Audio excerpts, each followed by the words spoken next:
Boa noite, amada igreja, graça e paz a todos, amém. O Senhor nos abençoe nessa noite e fale conosco através da sua palavra, em nome de Jesus. Vamos abrir as nossas Bíblias no livro de Gênesis, capítulo 44. Nós vamos meditar nesse texto. Gênesis, capítulo 44.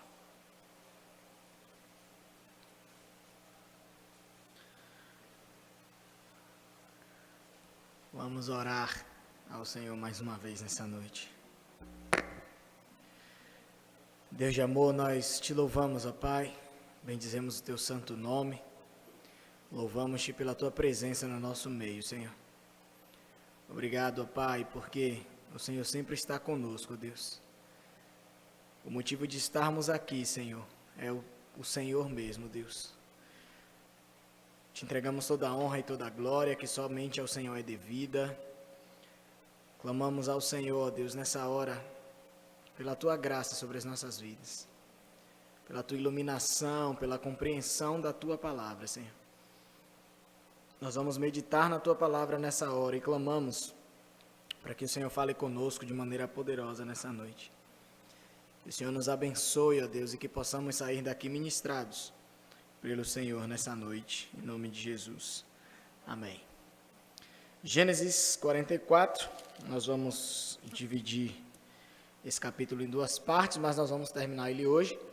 Nós vamos ler dos versos 1 a 13, e depois a gente lê do 14 ao 34. Diz assim a palavra do Senhor. Deu José esta ordem ao mordomo de sua casa: enche de mantimento os sacos que estes homens trouxeram, quanto puderem levar, e põe o dinheiro de cada um na boca do saco de mantimento. O meu copo de prata poloais na boca do saco de mantimento, do mais novo com o dinheiro do seu cereal. E assim se fez, segundo José dissera. De manhã, quando já claro, despediram-se estes homens, eles com seus jumentos. Tendo saído eles da cidade, não se havendo ainda distanciado, disse José ao mordomo de sua casa: levanta-te e segue após esses homens, e alcançando-os lhe dirás: por que pagastes mal por bem? Não é este o copo em que bebe meu senhor, e por meio do qual faz suas adivinhações? Procedestes mal no que fizeste. E alcançou-os e lhes falou essas palavras. Então lhe responderam: por que diz meu senhor tais palavras? Longe estejam teus servos de praticar semelhante coisa. O dinheiro que achamos na boca dos sacos de mantimento, tornamos a trazer-te desde a terra de Canaã. Como, pois, furtaríamos da casa do teu senhor prata ou ouro? Aquele dos teus servos com quem for achado, morra, e nós ainda seremos escravos do meu senhor. Então lhes respondeu: seja conforme as vossas palavras. Aquele com quem se achar será meu escravo, porém vós sereis inculpados. E se apressaram, e tendo cada um posto o saco de mantimento em terra, o abriu. O mordomo os examinou, começando do mais velho e acabando no mais novo. E achou-se o copo no saco de mantimento de Benjamim. Então rasgaram as suas vestes e, carregados de novo os jumentos, tornaram à cidade. Amém. Vamos ficar aqui por enquanto, que são muitas informações nesse capítulo. Nós vimos na semana passada que José, os irmãos, tinham descido da sua terra para o Egito para buscar mais alimento e devolver o dinheiro que tinha ido na boca dos sacos de alimento deles. E agora eles voltaram para o Egito. José convidou eles para que eles participassem de um grande banquete ali com José. E eles se alegraram ali naquele banquete, Então, era um momento de muita alegria para aqueles irmãos. E eles viram que, com relação ao dinheiro que tinha voltado com eles, o dinheiro dos cereais que eles tinham levado para comprar, o mordomo disse a eles fiquem tranquilos, porque o dinheiro que vocês tinham que me dar para os cereais me foi pago, está nas minhas mãos, então vocês não devem nada. Um dos irmãos estava preso no Egito, né? E ele foi liberado. Benjamim estava em segurança, estava tudo bem. Era um motivo de grande alegria para eles. Mas nós vimos que aquela alegria não era uma alegria verdadeira, porque atrás daquela alegria tinha muito pecado ali escondido, né? Principalmente sobre a vida de Judá, né? Que tinha tramado a venda de José como escravo para outro povo. Ele mentiu para o seu pai, dizendo que José tinha sido morto por um animal. E Jacó, mesmo com todo o seu sofrimento, Judá não se comoveu com a situação do pai. Mas esse foi um fato que aconteceu há mais de 20 anos. E eles estavam escondendo esse pecado até então. Então eles estavam ali alegres, mas aquela alegria era momentânea. Certamente, o pecado que eles tinham cometido contra o seu irmão José, que até então eles não sabiam que José do Egito era o seu irmão, né? A gente vai ver isso na próxima semana. Eles não sabiam ainda que José do Egito era o seu irmão, mas certamente aquele pecado pesava na mente e no coração deles por aquilo que eles tinham feito. Mas eles se alegravam ali naquele banquete e tudo mais, e para eles estava tudo bem. A gente vê que a atitude daqueles irmãos em demonstrar uma alegria momentânea é um pouco do que nós vemos hoje na nossa sociedade, né? A nossa sociedade hoje, ela vive dentro de um ambiente mentiroso. Nós vivemos numa sociedade onde as pessoas gostam de maquiar os problemas que acontecem nas suas vidas. Então, nós estamos num período de redes sociais, e quando nós olhamos para a vida das pessoas nas redes sociais, ninguém tem problema, né? É só foto na praia, sorrindo, todo mundo maquiado, bonito, com a melhor roupa. E muito daquilo que a gente vê na rede social não condiz com a realidade que a pessoa vive no seu dia a dia, né? Então, essa, né, é a sociedade mundana que nós vivemos nos dias de hoje. É aquela alegria temporária, é aquela alegria falsa, né, que muitas vezes, quando aquelas pessoas colocam a cabeça no seu travesseiro para dormir, muitas vezes só tem tristeza na sua mente, muitos problemas para serem resolvidos, mas eles só querem demonstrar aos outros, né, alegria, né, satisfação, realização, tirando foto com o carro do ano, em lugares bonitos, em restaurantes chiques, fotos de pratos bonitos, né, quando você vai almoçar fora e a pessoa ama postar prato bonito. Infelizmente, essa é a sociedade pecaminosa que nós vivemos. E Judá e os seus irmãos estavam vivendo dessa forma. Eles sabiam do pecado que eles tinham cometido no passado, mas eles escondiam aquilo e eles viviam uma vida mentirosa, né? Uma alegria mentirosa. E aquilo certamente ficava, às vezes, martelando na sua mente e no seu coração. Se você reparou bem no título do capítulo 44, pelo menos na minha Bíblia tem aqui, estratagema de José para deter os seus irmãos. José, ele tinha arquitetado todo esse plano para que houvesse um momento entre ele e seus irmãos, para que os seus irmãos pudessem se arrepender daquilo que eles fizeram com José no passado. E José tinha feito esse plano, né, já arquitetando tudo isso. Então a gente vê que as falhas dos irmãos de José, de acordo com aquilo que José tramou, começa a acontecer, a gente vê que os pecados deles começam a aparecer. Algumas vezes já, nós, lendo essa história de José, a gente viu que os seus irmãos, por alguns momentos, pararam para pensar sobre tudo aquilo que estava acontecendo com ele. Por muitas vezes eles acharam que Deus estava castigando eles pelo pecado que eles tinham cometido. Mas até então não houve um pedido de perdão, não houve arrependimento, não houve sequer uma genuína confissão dos pecados, né? E nós falamos um pouco sobre isso. Com o Senhor Jesus, né, para que haja salvação na vida de uma pessoa, é necessário que a pessoa reconheça o seu pecado, ela confesse o pecado, peça perdão e abandone.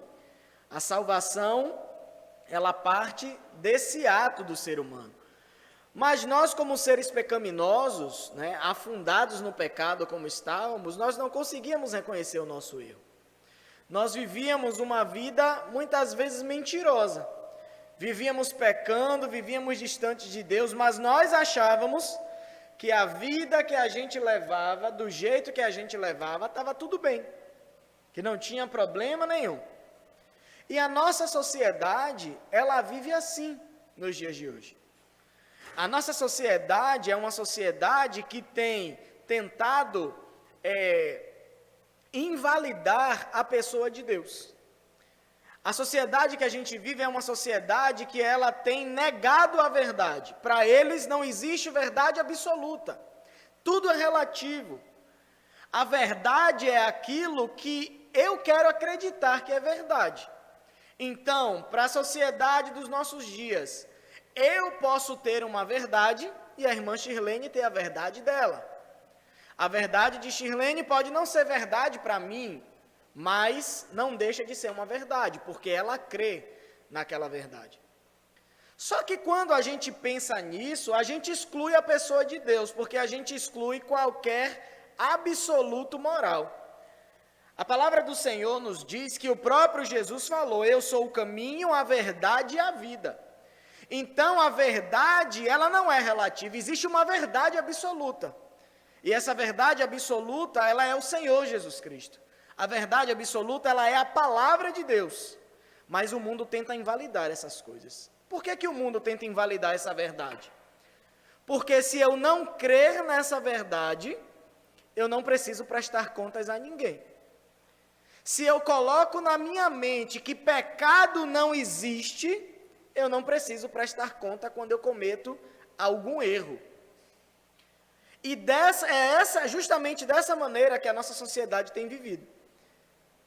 Tentando apagar a figura de Deus, crendo que não existem verdades absolutas, e eles vão vivendo uma vida meio que falsa, porque eles se distanciam da verdade. Quando nós nos distanciamos da verdade, nós estamos nos aproximando da mentira, daquilo que é falso. É assim que o mundo tem vivido. Uma vida de aparência, uma vida em que eles não demonstram a verdade daquilo que está nos seus corações. E por muitas vezes nós nos enganamos com as pessoas. Por que muitas vezes nós decepcionamos tanto com as pessoas? Porque as pessoas geralmente aparentam ser aquilo que elas não são. A pessoa é ruim, a pessoa tem muitos defeitos, mas geralmente ela nunca aparenta isso.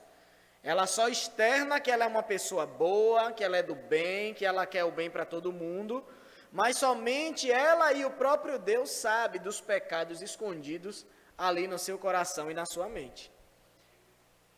E Judá e seus irmãos estavam vivendo assim, vivendo momentos de alegria. Eles acabaram de participar de um banquete com o governador do Egito e eles estavam alegres com isso. E certamente durante esses 20 anos eles viveram muitos momentos de alegria na vida deles. Mas eles estavam escondendo o pecado deles. Às vezes nós pensamos que podemos esconder os nossos pecados, mas os nossos pecados, às vezes, certamente nós só podemos esconder, às vezes, de nós mesmos, nos enganando, das pessoas que estão à nossa volta, mas o nosso Deus, Ele sabe todas as coisas. Nós não podemos enganar o nosso Deus. Ele sonda e conhece a nossa mente, o nosso coração. E como o salmista fala, ainda a palavra não me chegou à boca e tu já a conheces.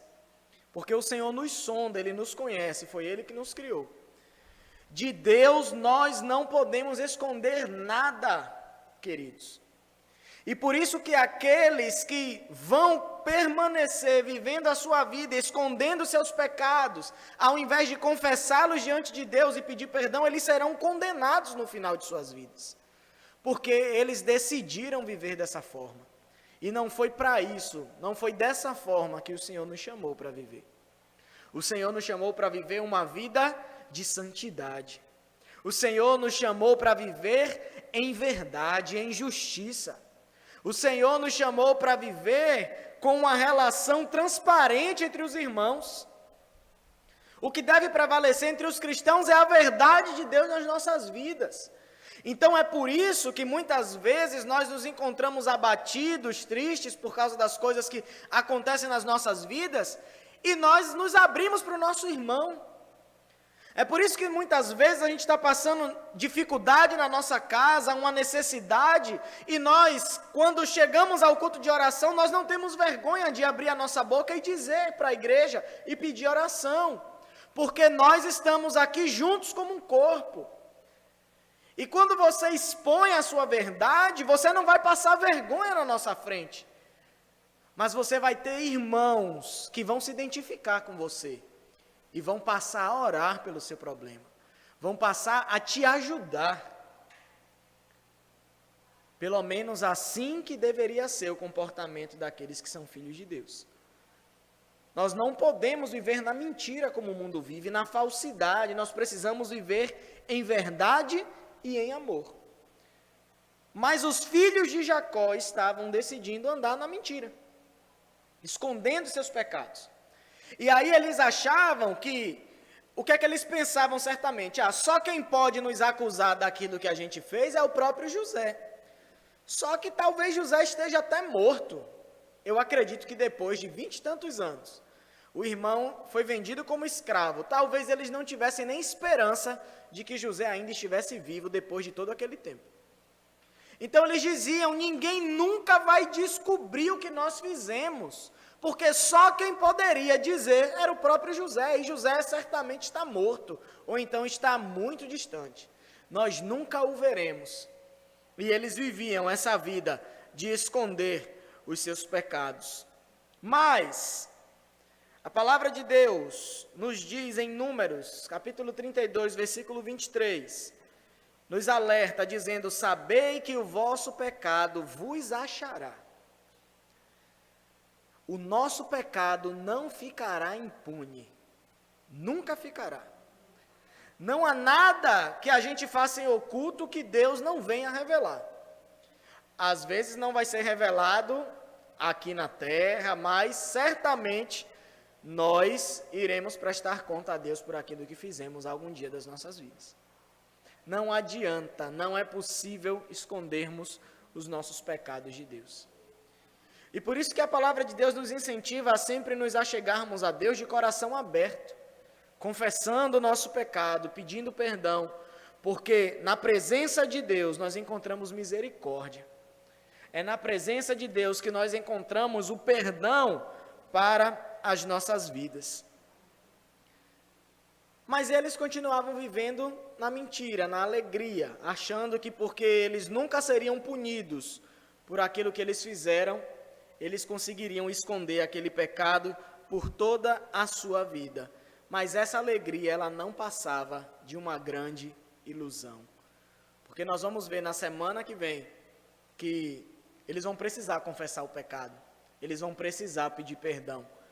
E louvado seja Deus pela vida de José, que se manteve como um servo, ao invés de ser um momento de vingança, ao invés de ser um momento doloroso, foi um momento de cura. Foi um momento de perdão, foi um momento de reconciliação. E é assim que Deus deseja que nós façamos também. Pensem bem, os irmãos de José saíram ali do banquete, eles estavam felizes da vida, nós vamos voltar para casa, nossos jumentos já estão carregados de cereais, nós conseguimos, Benjamim foi muito querido pelo governador, se lembre que no banquete Benjamim recebeu uma porção 5 vezes maior do que a dos outros irmãos, então o governador gostou de Benjamim, e Benjamim tinha ido para o Egito porque José tinha pedido da vez passada, então eles se alegraram porque o seu irmão foi solto, eles conseguiram explicar sobre o dinheiro que voltou com eles, né? E eles falaram, não se preocupe, vocês não devem nada, o dinheiro me foi pago dos cereais que vocês levaram, fiquem em paz. e eles estavam felizes, deu tudo certo. Lembra que nós falamos na semana passada que quando eles estavam descendo para o Egito, eles tinham muitas preocupações na sua mente? Será que vamos conseguir liberar o meu irmão que está preso? Será que eles vão nos perdoar pelo dinheiro que veio dentro dos nossos sacos de cereais ou vão nos acusar de ladrão, vão nos prender, vão nos matar? O que será que eles vão fazer com Benjamim quando nós chegarmos lá? Mas agora eles estavam tranquilos. Até então, deu tudo certo. Seus jumentos carregados, eles tinham acabado de sair do banquete e agora eles vão voltar para sua terra com todos os alimentos. Só que nós vimos aqui que José manda que o seu mordomo colocasse, obrigado, irmã, o seu copo de prata dentro dos sacos de cereais do menino, né, do mais novo, logo de Benjamim. Né? Pega o meu copo de prata, coloque dentro do saco de cereal dele, deixa eles irem, depois vocês vão atrás, dizendo que o meu copo sumiu. A Bíblia fala que esse copo de prata era usado por José para adivinhações. Né? Provavelmente José tinha aprendido a arte de adivinhações que havia no Egito. Né? Nós sabemos, e a palavra de Deus nos mostra, né, que o Egito sempre foi assim. Quando nós vemos a história de Moisés, né, nós temos dois magos, chamados de Janes e Jambres. Quando Moisés ele pega a vara, transforma numa cobra, e os magos do Egito conseguem fazer a mesma coisa, mas Moisés depois ele pega a cobra e ela se transforma numa vara de novo e a vara ainda floresce, mas os magos não conseguem fazer isso. É uma demonstração de que o poder de Deus é maior do que aqueles magos. Então, a terra do Egito sempre foi uma terra de muita magia. E provavelmente José aprendeu essas artes de adivinhações no Egito. Né? Então, o que a palavra nos mostra é que ele usava esse copo para adivinhações. Então, era um copo importante, tanto para José quanto para todo o Egito. E aí eles estavam voltando para casa felizes, quando eles se deparam, está vindo o mordomo de José atrás deles, com um exército do lado, e provavelmente eles ficaram atemorizados. O que será que está acontecendo? Eles estão nos escoltando ou aconteceu alguma coisa? Será que o governador mudou de ideia e mandou nos prender agora? E aí o mordomo alcança os irmãos no meio do caminho e ele fala, né, que o copo de adivinhação do governador sumiu, foi roubado. E eles precisam revistar cada um deles. E aí Judá toma logo a frente, tendo certeza que não tinham sido eles que tinham roubado, porque eles não eram ladrões. E Judá fala, Senhor, nós não fizemos isso. Se você achar o copo de prata dentro de algum dos nossos sacos, que essa pessoa seja morta e todos os outros sejam seus escravos. Só que o mordomo, já sabendo que ele ia achar o copo, porque foi José que mandou, ele disse, não, vamos fazer o seguinte, aquele que eu achar o copo será nosso escravo e todos os outros estão liberados, voltem para a casa de vocês. E aí estavam todos tranquilos, achando que eles não iam achar nada. Quando eles começam a procurar nos sacos de cereais, todos os jumentos lá dos filhos, ele começa do mais velho para o mais novo. Quando chega justamente no saco de Benjamim, quando eles abrem o saco de cereal do jumento de Benjamim, o que é que está lá? O copo de prata do governador. E aí Judá, ele se atemoriza. O versículo 13 diz, então rasgaram as suas vestes e carregados de novo os jumentos, tornaram a cidade. Olha o problema de novo aí acontecendo na vida deles. A palavra de Deus mostra que essa atitude de rasgar as vestes geralmente acontecia quando alguém morria. E quando era alguém muito querido pelos familiares. Então os familiares rasgavam as suas vestes em sinal de tristeza, de contrição. Ou então quando acontecia alguma tragédia, a gente vê isso na vida de Jó. Quando as tragédias começaram a acontecer, quando Jó recebeu a notícia que os seus filhos morreram, a atitude dele foi rasgar as suas vestes, lamentando por aquilo que havia ocorrido. Então eles estavam lamentando, e certamente nesse momento começou a passar várias coisas na cabeça deles. Eles tinham que voltar para o Egito agora para prestar contas a José do que tinha acontecido. O copo de prata foi achado logo na sacola de Benjamim. Judá era o irmão que estava tomando a frente da família. Nós já vimos isso na semana passada, a transformação que Deus estava fazendo na vida de Judá, com tudo o que tinha acontecido na vida dele. Deus estava transformando Judá. E lembrem-se que Judá tinha prometido a Jacó que ele seria responsável por Benjamim. E que não aconteceria nada com Benjamim nessa viagem, porque ele estaria como responsável por Benjamim. Então imagine o que estava se passando na cabeça de Judá. Será que vão matar Benjamim? Será que vão matar todos nós? Será que vão nos manter como escravos? O que será que eles vão fazer conosco? O que nós vemos é que eles se lamentaram pelo que aconteceu e eles tinham que voltar à cidade. E aí nós vemos a partir do verso 14, e vamos ver até o final do capítulo 44. E chegou Judá com seus irmãos à casa de José. Este ainda estava ali, e prostraram-se em terra diante dele. E disse-lhe José: que é isso que fizestes? Não sabias vós que tal homem como eu é capaz de adivinhar? Então disse Judá: que responderemos a meu senhor? Que falaremos? E como nos justificaremos? Achou Deus a iniquidade de teus servos. Eis que somos escravos de meu senhor, tanto nós como aquele em cuja mão se achou o copo. Veja a atitude de Judá. Judá estava pensando em muitas coisas para falar para José, mas quando ele chega diante de José, o que é que ele vai dizer?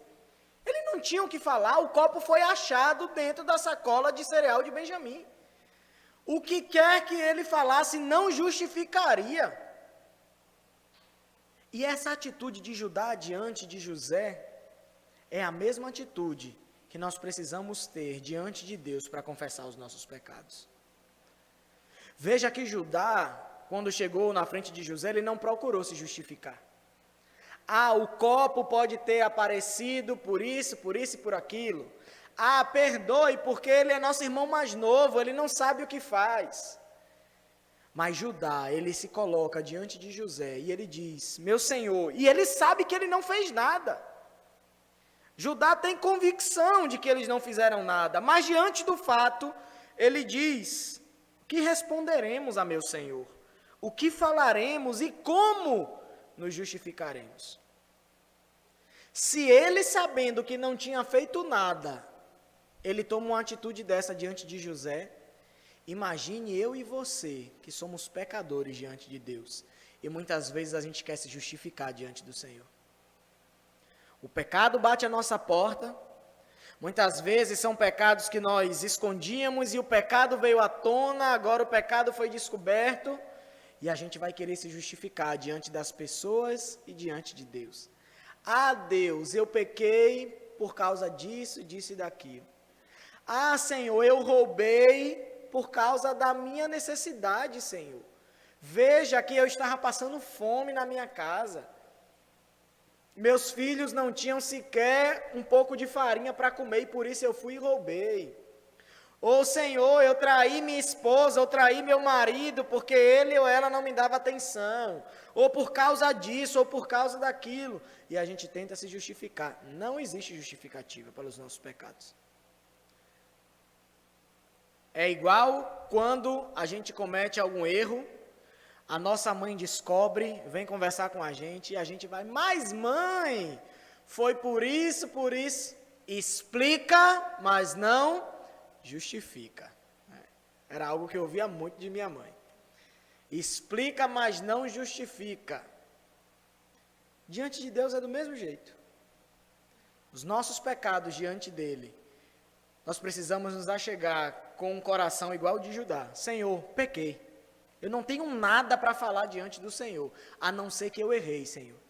E aqui eu me coloco diante da tua presença e peço o teu perdão sobre a minha vida. Derrama a tua graça, a tua misericórdia. Eu sou pecador, Senhor, e eu reconheço isso. E eu clamo ao Senhor para que o Senhor derrame o teu perdão sobre a minha vida, para que o Senhor restaure o meu coração, ó Pai. Estou aqui de coração aberto diante do Senhor, não tem nada que eu possa falar que venha justificar o meu pecado. Eu simplesmente confesso que eu errei, Senhor. Me perdoe, ó Pai. Confissão, pedido de perdão, e depois você precisa abandonar o pecado. E aí você encontra a misericórdia de Deus. Foi isso que Judá fez. Tentando encontrar misericórdia na pessoa de José, ele rasga o seu coração. Ele confessa e diz, eu não tenho o que falar, eu não tenho como explicar. Pecamos. Faça de nós aquilo que o Senhor quiser fazer. Foi isso que Judá fez. Verso 17. Mas ele disse, José falou, longe de mim que eu tal faça. O homem em cuja mão foi achado o copo, esse será meu servo. Vós, no entanto, subi em paz para vosso pai. Veja que José aqui estava falando de Benjamim. E Benjamim era o calcanhar de Aquiles dos irmãos. Os irmãos precisavam levar Benjamim de volta para Jacó. Lembrem do pranto de Jacó, dizendo, se acontecer algo com meu filho, eu vou descer às sepulturas com muita tristeza. Se acontecer algo ao meu filho, eu não vou resistir. Ele é o filho que eu amo, ele é o meu filho mais novo. Já não basta um dia, agora eu vou perder outro também. E certamente a lamentação de Jacó se passou pela mente dos seus irmãos.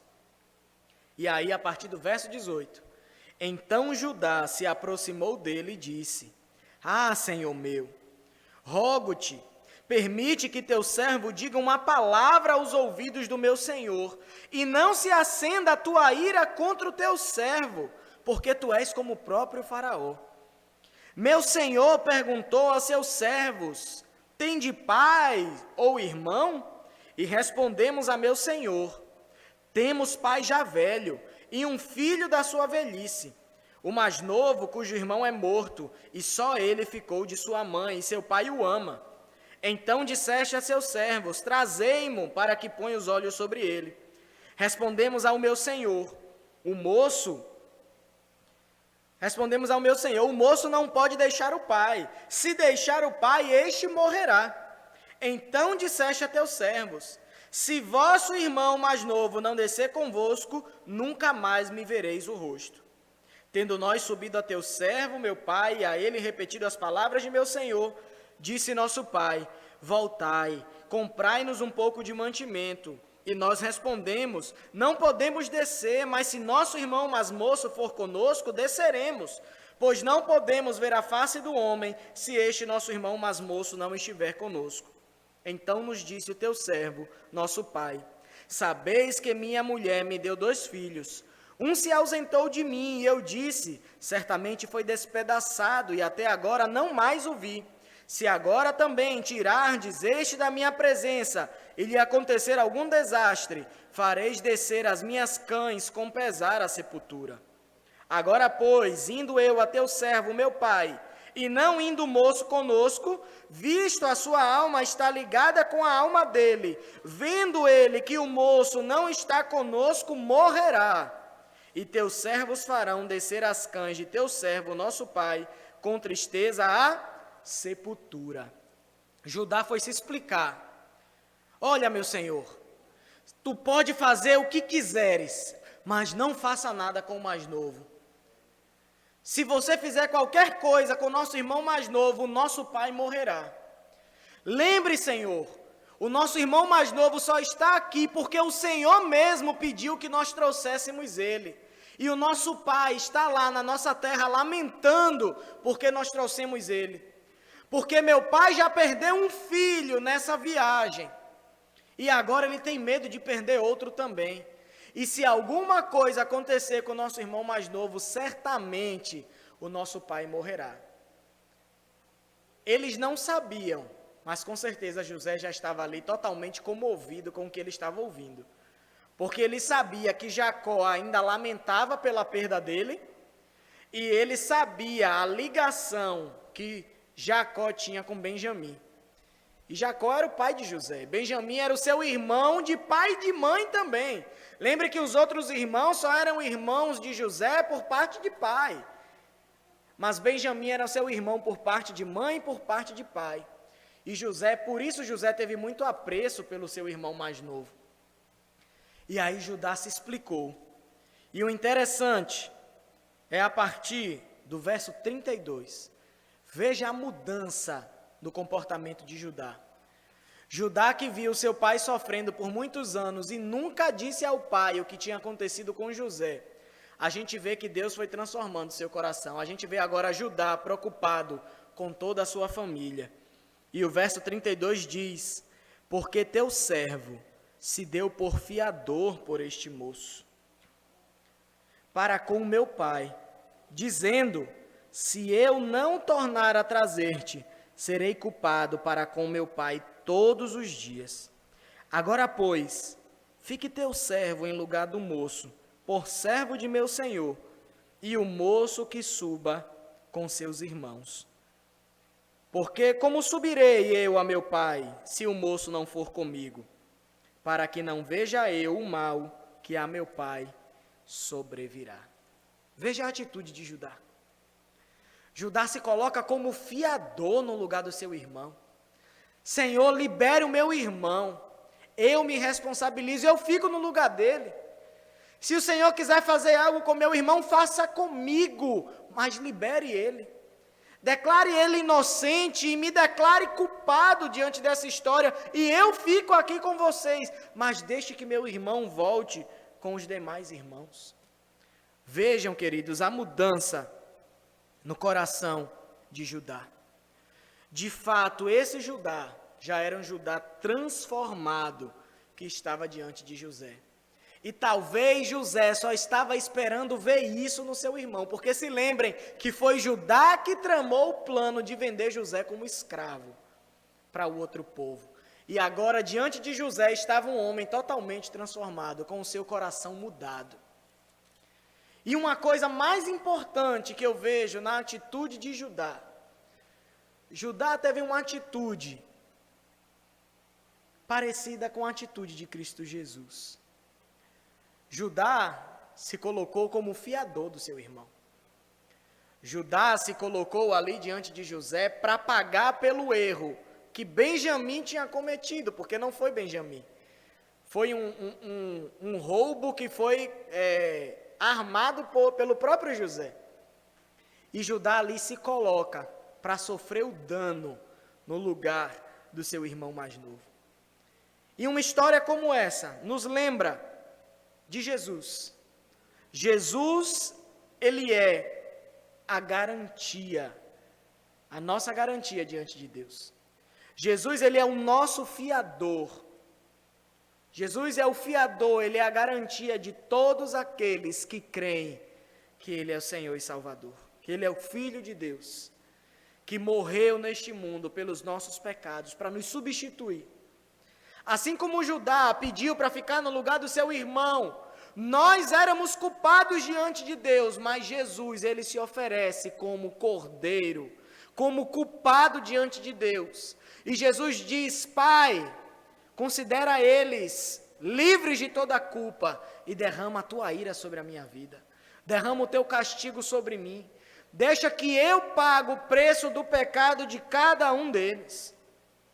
E Jesus toma sobre ele a responsabilidade, a culpa do pecado que estava sobre nós.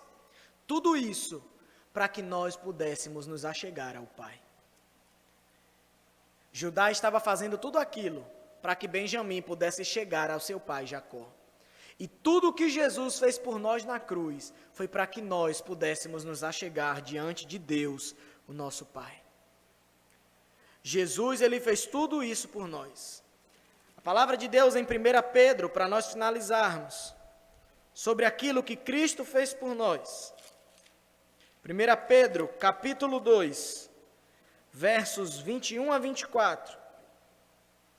A palavra diz: porquanto, para isto mesmo, os nossos pecados, para que nós, mortos para os pecados, vivamos para a justiça, por suas chagas fostes sarados. Isso foi o que Cristo fez por nós. Essa atitude de Judá para com seu irmão Benjamim, nos mostra, é um tipo daquilo que Cristo, ele fez por nós naquela cruz. Judá ali, ele estava apelando a José para substituir o seu irmão da culpa do erro que ele tinha cometido. Judá não tinha certeza se José iria fazer o que ele queria. Mas Jesus, quando se entrega em nosso lugar para morrer na cruz, ele sabia que daria tudo certo. Ele sabia que Deus o aceitaria como um sacrifício perfeito, ele morrendo no nosso lugar. Foi isso que Cristo fez por nós. E nós precisamos glorificar ao Senhor. Nós precisamos adorar ao nosso Deus e dar a nossa vida ao Senhor como forma de agradecimento por aquilo que Ele fez por nós. Nós éramos culpados diante de Deus. Deus iria nos punir por causa do nosso pecado. Mas Jesus, Ele se oferece para receber a punição do nosso erro. E Ele paga pelo nosso erro no nosso lugar. E Ele morre uma morte de cruz, para que a ira de Deus não fosse derramada sobre mim e sobre você. Esse é o Deus que nós servimos. Esse é o Deus de amor, de graça e de misericórdia. Esse é o Senhor Jesus, que foi obediente até a morte e morte de cruz, para que a vontade de Deus fosse feita nas nossas vidas. E se hoje nós temos livre acesso diante de Deus, se hoje nós estamos num culto de oração e podemos nos achegar à presença de Deus para entregar a Ele os nossos agradecimentos, os nossos pedidos, é justamente por aquilo que Cristo fez por nós. Porque Cristo, Ele abriu o caminho. Em Cristo Jesus, nós temos livre acesso ao Pai. E nós o louvamos nessa noite por tudo aquilo que Ele fez e continua fazendo nas nossas vidas, em nome de Jesus. Oremos ao Senhor. Obrigado, ó Pai, pela Tua palavra lida nessa noite. Clamamos pela Tua graça e misericórdia, Pai, sobre as nossas vidas. Pedimos, Senhor, para que nós tenhamos sempre o coração grato a Deus, por tudo aquilo que o Senhor fez por nossas vidas.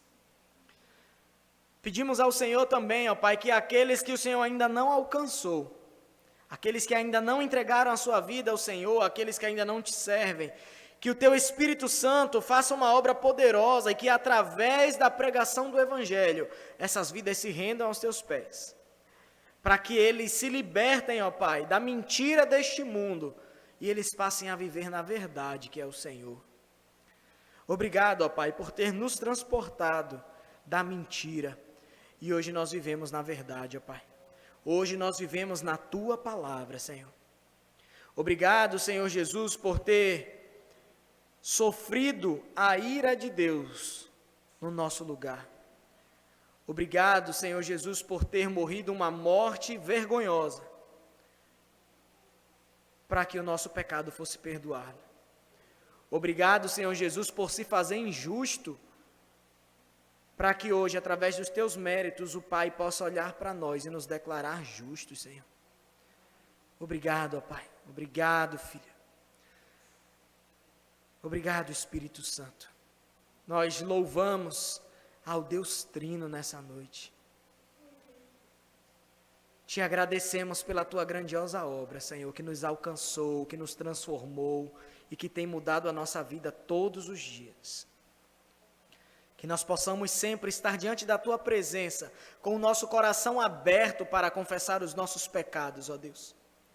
Não querendo nos desculpar, não inventando algo, Senhor, para justificar o nosso pecado, mas que nós possamos nos achegar diante do Senhor com o coração aberto, ó Pai, reconhecendo o nosso pecado, pedindo perdão e abandonando ele para a honra e glória do Teu nome. Faz assim conosco, ó Deus. Nos transforma segundo a Tua palavra e segundo o Teu querer. Que a cada dia nós possamos nos tornar mais iguais ao Senhor Jesus Cristo. Em nome de Jesus. Leva-nos em paz, Senhor, aos nossos lares. Despede-nos debaixo da Tua graça. Nos leva, Senhor, guardados e protegidos pelo Senhor nessa noite. E livra-nos do mal em nome de Jesus. Nos dá um restante de semana na tua presença e que nós possamos sempre nos alegrar por te servir, sabendo que o Senhor sempre está conosco, segurando as nossas mãos, ó Deus. Muito obrigado por tudo, Senhor. Nós te louvamos. Que o amor de Deus Pai, a graça do nosso Senhor Jesus Cristo e a comunhão do Espírito Santo de Deus nos acompanhe por todos os dias da nossa vida, em nome de Jesus. Amém.